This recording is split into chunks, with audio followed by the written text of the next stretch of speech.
kasih Tuhan buat pagi hari ini.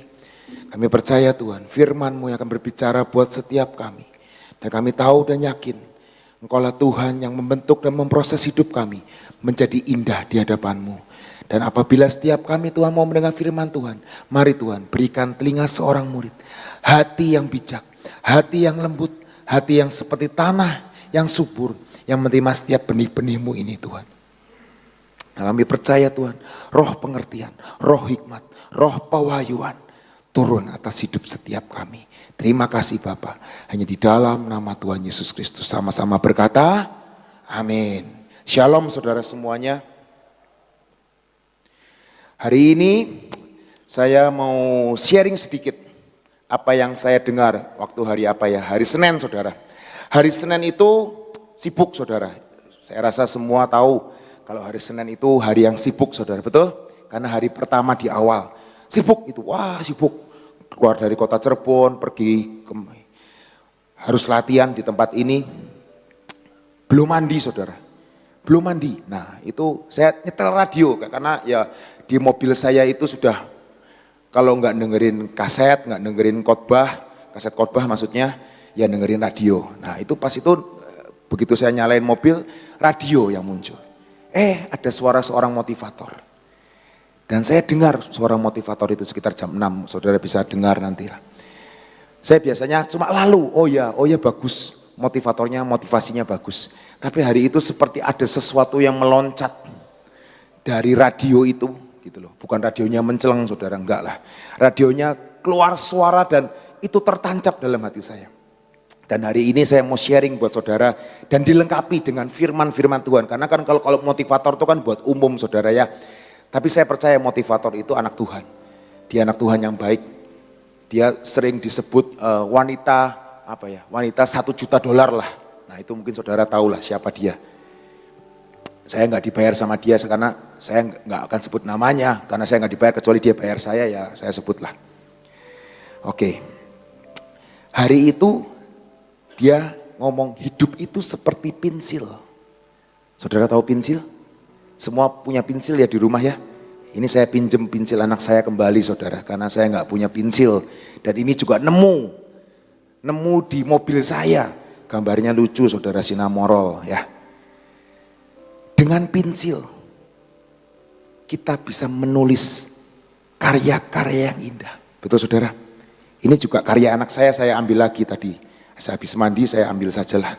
Tuh, dengan pensil ini bisa membuat sesuatu gambar yang indah. Betul saudara? Di awal tadi kita ngomong hidup ini seperti pensil, betul? Kita bisa melakukan segala sesuatunya. Kita bisa menulis cerita kehidupan kita. Amin. Di dalam secarik kertas kehidupan ini. Kita bisa gambar segala sesuatunya. Tapi sekali lagi saudara, apakah pensil itu yang berkarya? Tidak saudara. Ini benda mati. Tapi ternyata ada tangan kita ini loh. Yang melukiskan sesuatu. Betul saudara? Hidup saudara dan saya sama. Kita ini seperti sebuah pensil. Ada suatu tangan yang menggerakkan hidup saudara. Yang memberi hidup buat saudara dan saya. Amin saudara. Di Yesaya 41 ayat 10. Yesaya 41 ayat 10. Hari ini ketinggalan kacamata lagi saudara di mobil. Nah itu, saking repot. Yesaya 41 ayat 10. Janganlah takut, sebab aku menyertai engkau. Janganlah bimbang, sebab aku ini Allahmu. Aku akan meneguhkan, bahkan akan menolong engkau. Aku akan memegang engkau dengan tangan kananku yang membawa kemenangan. Biar firman ini menjadi keyakinan dalam hidup saudara dan saya. Ada suatu tangan yang memegang hidupmu dan hidupku. Yaitu yang kita kenal dengan tangan Tuhan. Amin. Kita ini sebuah pensil biasa. Mungkin kita berkata, ya karyaku indah. Ini kerja kerasku. Ini produkku. Ini yang aku bisa buat. Ini semua karena aku. Tapi hari ini saudara, ada tangannya menggerakkan pensil itu. Yaitu tangan yang maha kuasa. Yang membuat semua akan indah pada waktunya. Amin saudara. Sadar akan hal itu. Pensil itu gak bisa berjalan sendiri. Kecuali magic saudara ya. Sulap. Dan itu pun sulap dibuat-buat. Betul saudara. Yang kedua. Saya bawa lagi saudara. Ini pensil. Pensil yang tumpul saudara. Ini tumpul. Gak tajam. Hidup saudara dan saya perlu yang namanya serutan, gesekan dari pemimpin, dari suami, dari istri, dari pekerjaan, dari kehidupan. Yang seringkali kita berkata itu namanya proses kehidupan. Proses kehidupan. Mungkin pensil ini akan berkata, sakit. Nggak enak ya diserut. Nggak enak diserut. Tapi firman Tuhan berkata di Pengkhotbah 3 ayat 11. Ia membuat segala sesuatu indah pada waktunya. Kalau belum indah, ya belum waktunya. Belum tajam berarti. Masih diserut. Masih diserut. Bahkan ia memberikan kekekalan dalam hati mereka. Tetapi manusia ini, pensil ini, kok jahat ya? Aku kok diserut ya? Aku kok diserut ya? Tetapi manusia tidak dapat menyelami pekerjaan yang dilakukan Allah dari awal sampai akhir. Betul saudara? Mencintai proses dalam kehidupan kita tuh gak gampang. Mungkin kita diproses dengan istri kita. Diproses dengan suami kita, diproses dengan anak kita, diproses dengan pekerjaan, diproses dengan mantu, diproses dengan mertua, diproses dengan rekan bisnis, diproses dengan apapun yang ada dalam hidup kita.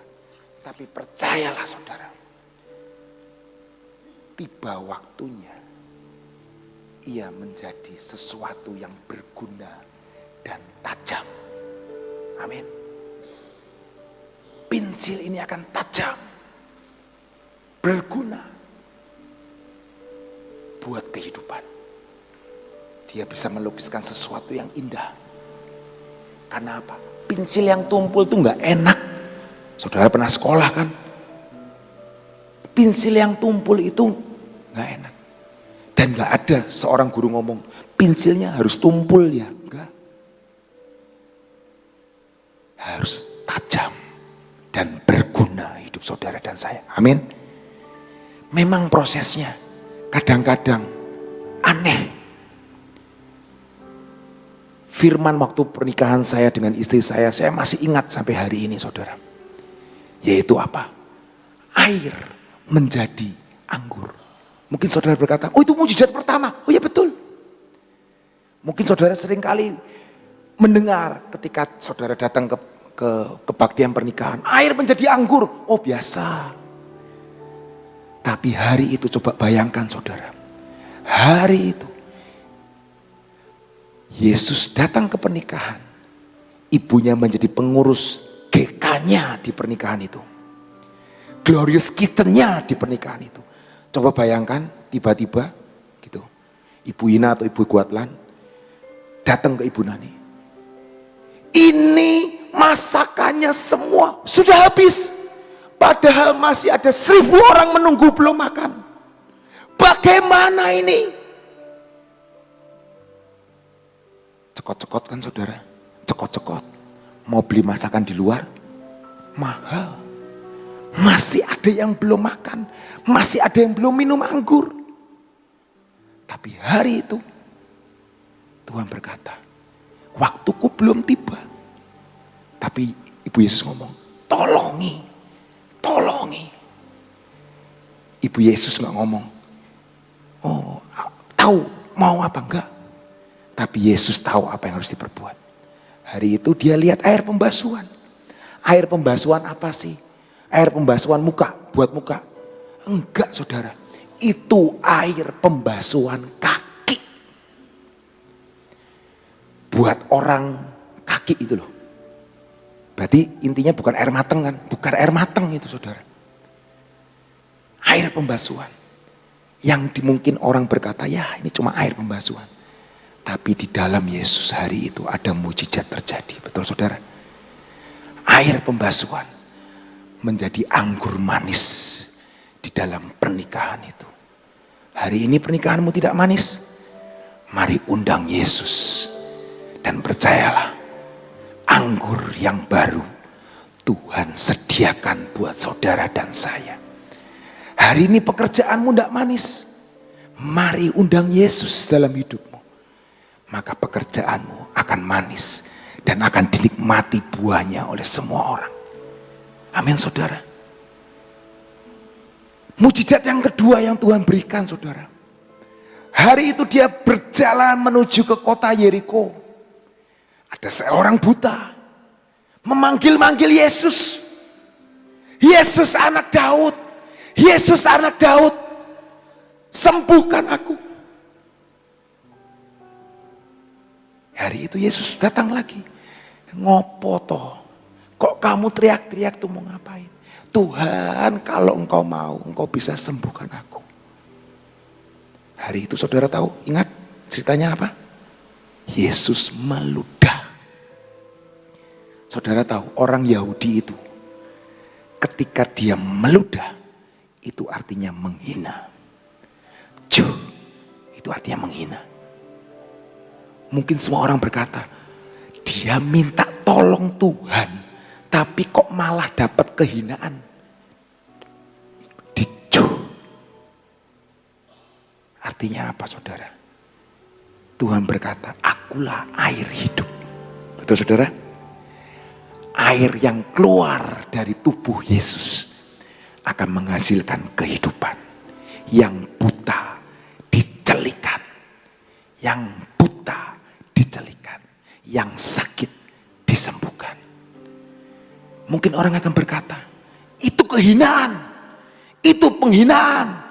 Itu pelecehan. Hari ini kalau engkau dilecehkan karena Tuhan. Engkau dihina karena Tuhan. Engkau dihina karena pengikutanmu akan Tuhan. Mari mengucap syukur. Karena mujizat sudah ada di depan pintu. Amin. Yang buta akan dicelikan. Bukan hanya dicelikan. Enggak punya mata saudara. Ludahnya diaduk dengan tanah. Ditempel ke mata orang itu. Dan jadilah dia punya mata. Hari ini kau enggak punya apa-apa mungkin. Aku enggak punya Tuhan. Tapi percayalah. Dialah air hidup. Barang siapa minum daripadanya. Tidak akan pernah haus. Amin. Ketika dia datang ke wanita Samaria. Hatinya kosong. Hatinya tidak punya pegangan. Tapi hari itu dia ketemu Yesus. Dan hari itu dia bertobat. Dan dia berkata, hari ini engkau diselamatkan. Engkau diberi hidup yang kekal. Karena engkau menerima aku sebagai juru selamatmu. Amin saudara. Banyak perkara seringkali saudara. Di dalam kehidupan ini. Tapi marilah kita belajar dari hari ke hari. Kepada pengalaman-pengalaman Yesus. Ketika dia dihadapkan dengan 5.000 orang laki-laki. Hari itu semua muridnya gak punya cukup uang untuk membeli semua makanan. Tapi hari itu dia berkata, beri mereka makan. Percayalah, apa yang kita ucap syukuri, apa yang kita naikkan di hadapan Tuhan, pengucapan syukur itu, Tuhan akan membuat berkali-kali ganda dalam hidup setiap kita. Apakah itu hikmat, pengertian, kemurahan. Dan percayalah, 12 bakul, masing-masing muridnya itu punya 1 bakul saudara. Enggak punya uang buat beli, tapi mereka pulang. Mereka naik ke kapal dengan sesuatu tanda mujizat, tanda profetik. Yaitu apa? 1 bakul isi roti. Tuh saudara. Dan saya percaya hari ini kita tidak pernah sia-sia ikut Yesus. Mari cintai prosesnya. Mungkin prosesnya gak enak. Tapi mari berserah. Mari nikmati apa yang Tuhan berikan dalam hidup setiap kita. Hari demi hari, day by day. Dan kita percaya segala sesuatu akan indah pada waktunya. Kalau belum indah, ya sudah. Ayo day by day, day by day. Karena saya yakin dan percaya Dia Tuhan yang memegang tangan kanan kita, betul? Dia tidak akan membiarkan kita sendiri. Karena janjinya berkata, sampai putih rambutmu, aku tetap Tuhan. Dan aku sudah menggendong kamu. Amin. Yang ketiga saudara. Kalau saudara perhatikan. Pensil itu yang kalau saudara lihat ya, di dalamnya ada hitam kan? Yang berguna luarnya atau dalamnya? Dalamnya. Yang luarnya ketika diserut jadi sampah. Tapi yang di dalamnya ini loh, arang yang di dalamnya ini yang berguna. Hidup kita ini bukan cuma mementingkan cuma casingnya saudara. Seperti saya pernah sharing DVD China itu loh. Casingnya bagus. Tapi dalamnya gak bagus. Tapi dalamnya pensil ini yang berguna. Betul saudara? Di dalam ini ada suatu arang yang bisa membuat tulisan. Bahkan gambar. Amin saudara.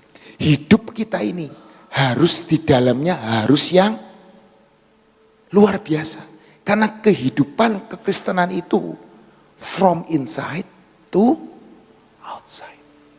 Yang di dalam ini loh. Kita mau baca firman-Nya. Amsal 4 ayat 23. Jagalah hatimu dengan segala kewaspadaan. Karena dari situlah terpancar kehidupan. Di Amsal berikutnya berkata, Amsal 27 ayat 19. Seperti air mencerminkan wajah. Demikianlah hati manusia mencerminkan manusia itu. Yesus sendiri berkata di Lukas 6 ayat 45. Orang yang baik mengeluarkan barang yang baik. Orang yang baik mengeluarkan barang yang baik dari perbendaharaan hatinya yang baik. Dan orang yang jahat mengeluarkan barang yang jahat dari perbendaharaannya yang jahat. Karena yang diucapkan mulutnya meluap dari hatinya. Mari jaga yang di dalam. Biarlah itu tetap tajam. Tetap berguna. Tetap berapi-api. Tetap menyala. Yang di dalam itu lebih penting. Penampilan luar kita.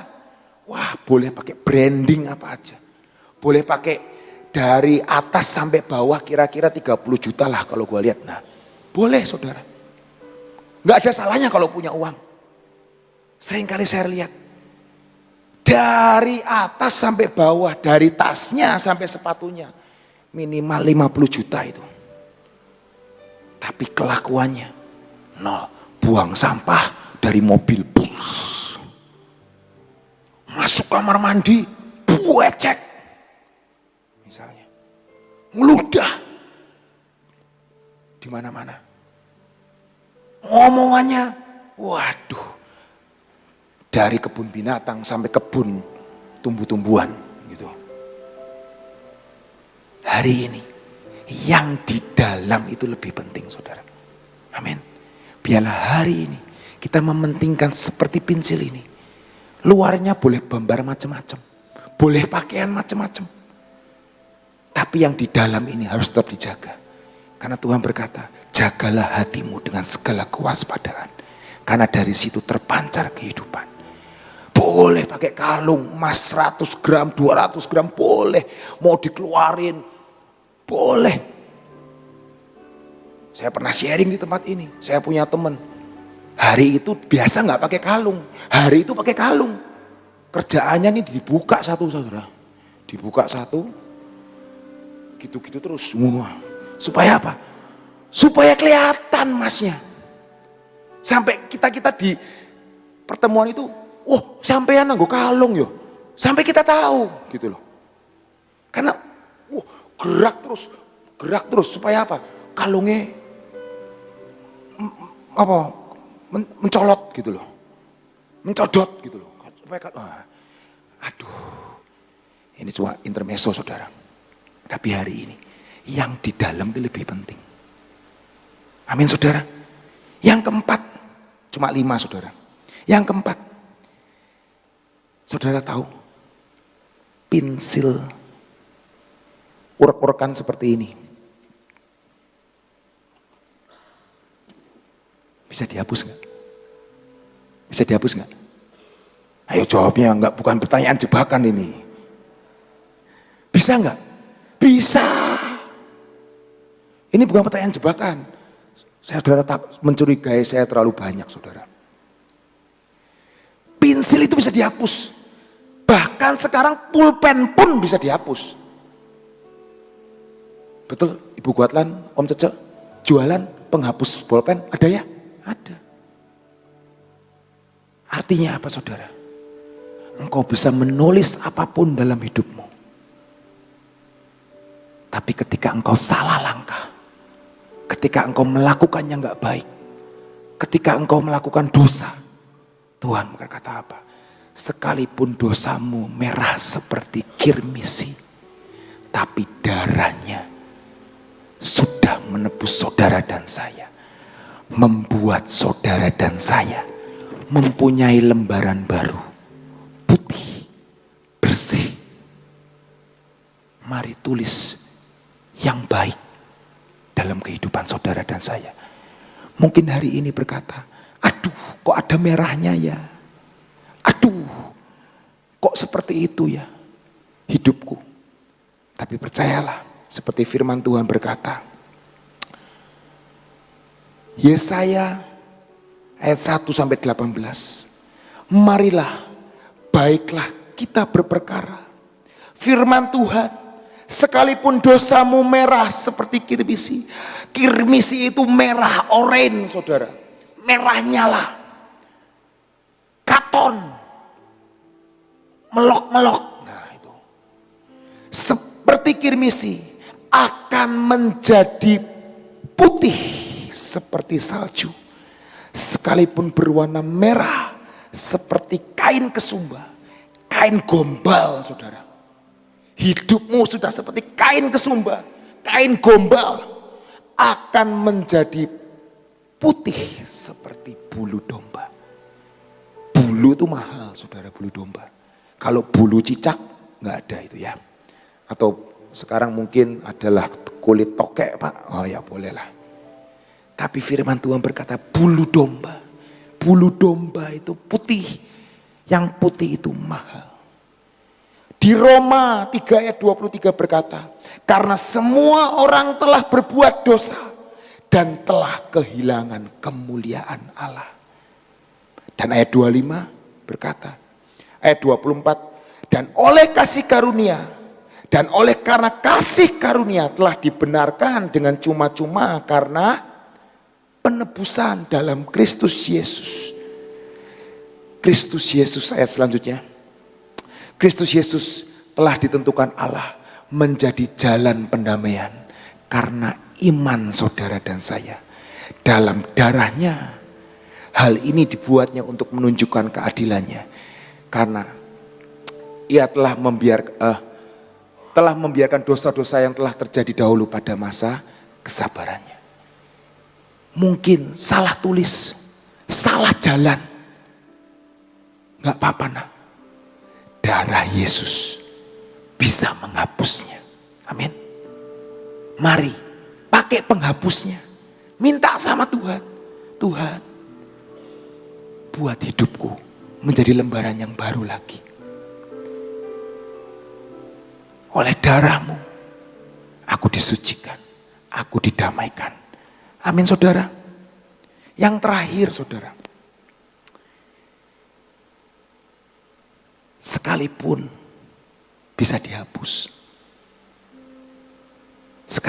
dihapus, tapi pensil ini tetap meninggalkan yang namanya bekas. Betul saudara? Kalau saudara lihat, maupun sudah dihapus, bisa meninggalkan jejak. Kemarin waktu ngobrol-ngobrol pernah ngomong, zaman dulu itu kalau nulis itu bawahnya ada namanya kertas karbon. Zaman sekarang mungkin anak-anak nggak tahu karbon ya, tapi zaman dulu ada karbon, betul.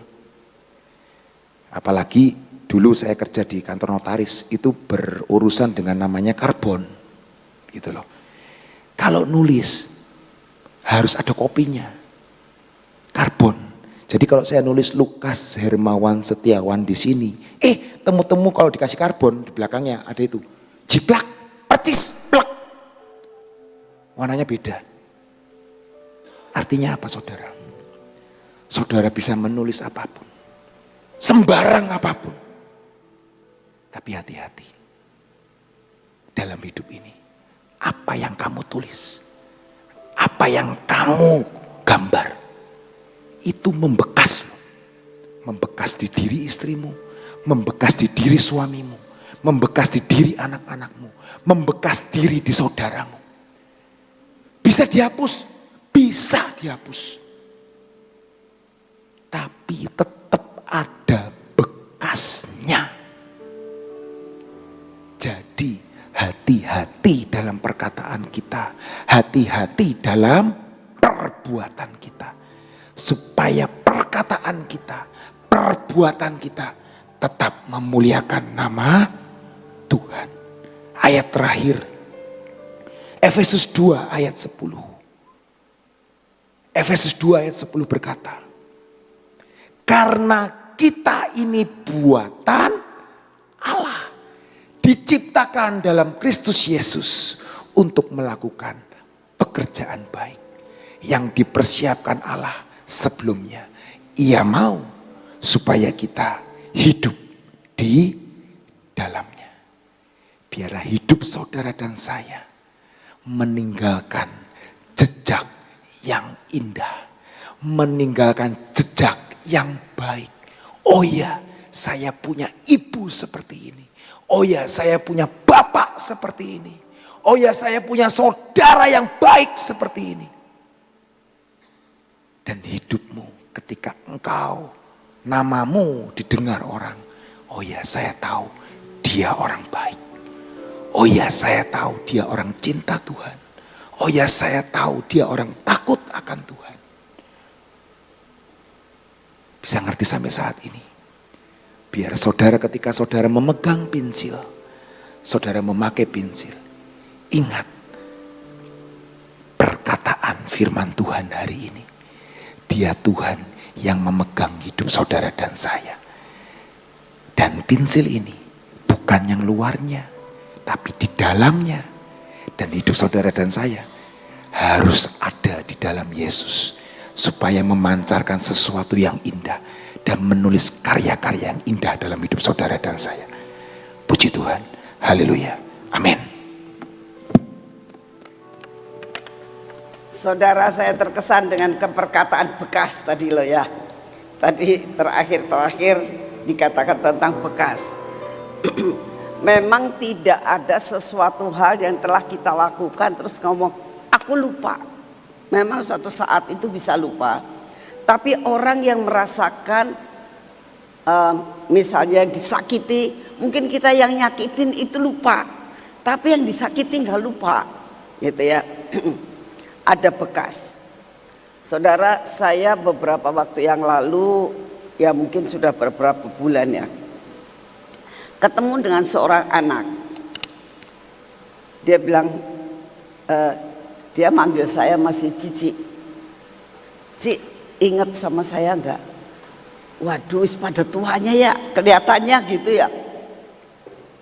Saya bilang saya lupa, saya gak ingat. Saya itu murid sekolah minggu di Bandung. Kata dia tuh gitu. Oh, siapa ya nama kamu ya? Dia nyebutkan namanya, ini anak laki ya. Tapi sayanya juga lupa, nama itu lupa. Gitu loh.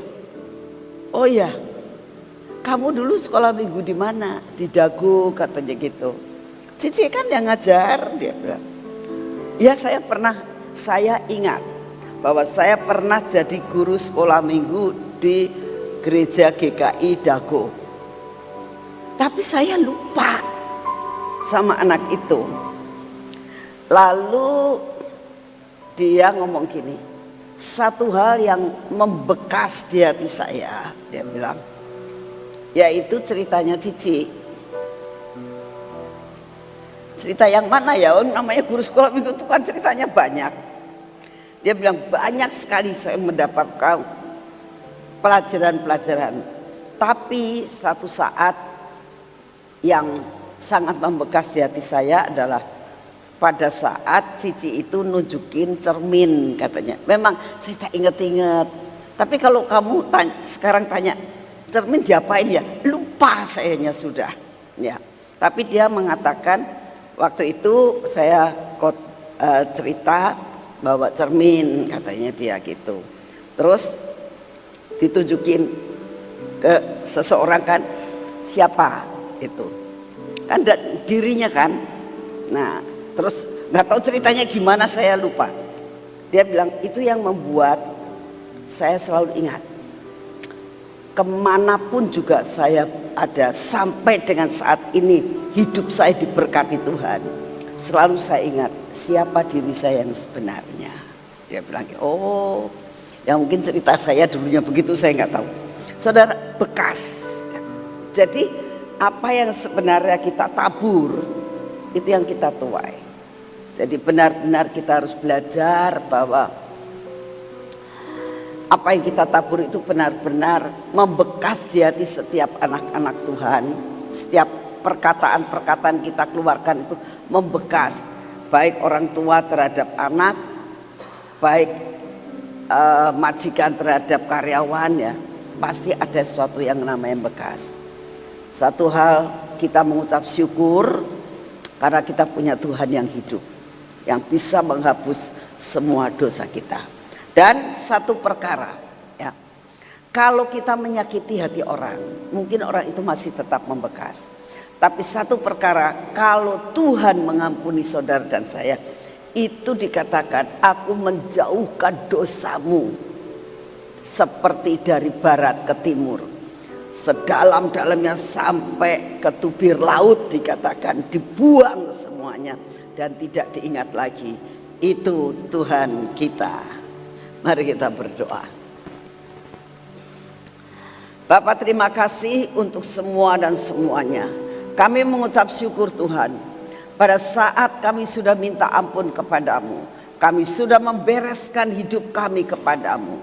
Pada saat kami mau kembali kepadamu Tuhan, Engkau akan melupakan akan segala sesuatu yang kami sudah menyakitkan hatimu Tuhan. Dan pada saat Engkau datang, Engkau dapati kami tetap setia. Engkau tidak akan mengungkit-ungkit dosa kami Tuhan, melainkan Engkau akan melupakan semuanya. Kami mengucap syukur kepadamu, mempunyai Bapa yang sungguh amat sangat luar biasa. Buat kami Tuhan mengasihimu, mencintaimu, dan menyerahkan hidup kami untuk Kau belenggu dengan cintamu. Terima kasih untuk kasih setiamu dan anugerahmu Tuhan. Kami tetap mau berdoa bersatu hati untuk tanggal 4, 5, dan 6. Kami minta Engkau yang akan beracara di dalam segala perkara. Terima kasih untuk kasih setiamu. Engkau yang akan memegang kendali Tuhan, Engkau yang akan melakukannya. Bapak, saat ini kami datang di dalam nama-Mu. Kami tetap mau berdoa untuk semua persoalan dan pergumulan kami masing-masing ya Tuhan. Kami mau mempersembahkan semuanya di hadapan-Mu. Kami membawa di bawah kaki-Mu. Mohon anugerah-Mu supaya benar-benar Tuhan, Engkau yang akan membuat jalan, karena Engkau jalan dan kebenaran dan hidup. Terima kasih untuk kasih setia-Mu. Saat ini kami datang di hadapan-Mu ya Tuhan. Kami tetap mau berdoa untuk bangsa dan negara kami.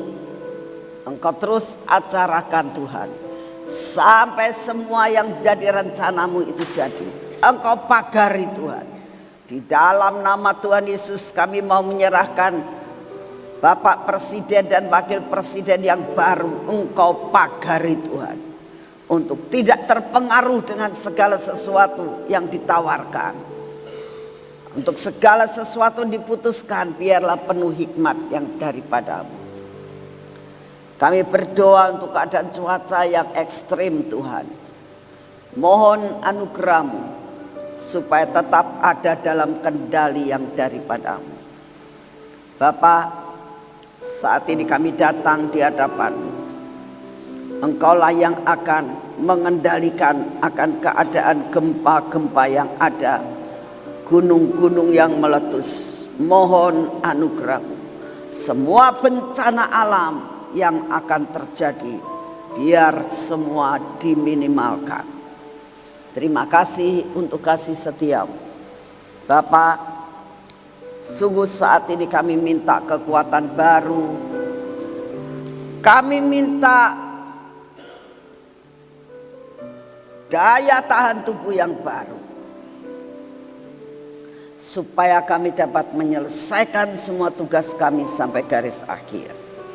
Terima kasih untuk kasih setia-Mu. Kami juga berdoa pada saat ini Tuhan, untuk semua persiapan yang diadakan, untuk tarup yang akan dipasang, untuk GK yang menyediakan segala sesuatu, untuk multimedia, semuanya yang mempersiapkan semuanya. Oh Tuhan, untuk para OB yang akan menyediakan dan menata kursi, Tuhan, semua yang kami akan persiapkan, kami minta kekuatan yang daripada-Mu. Terima kasih untuk semuanya.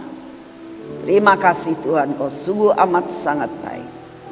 Di dalam nama Tuhan Yesus, mari kita masuk dalam pengurapan.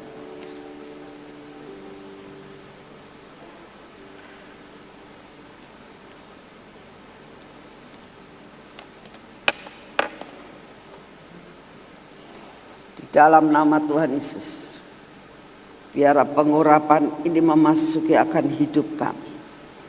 Kami ada di bawah pengurapan yang daripada-Mu. Kedaulatan-Mu menguasai hidup kami, menguasai mata kami Tuhan, menguasai akan telinga kami Tuhan, menguasai bibir, mulut kami dan hati kami. Tuhan Yesus, semua yang tidak baik Engkau babat habis dalam hidup kami. Buat kami mengucap syukur untuk setiap proses yang Engkau ajarkan buat kami. Engkau berkati tangan kami yang hari ini kami akan pakai untuk bekerja Tuhan.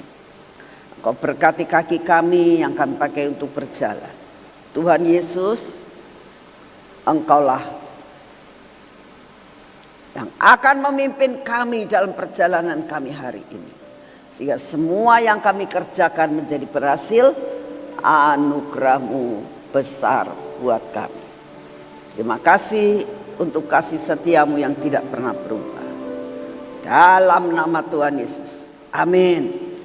Selamat pagi, Tuhan memberkati semuanya.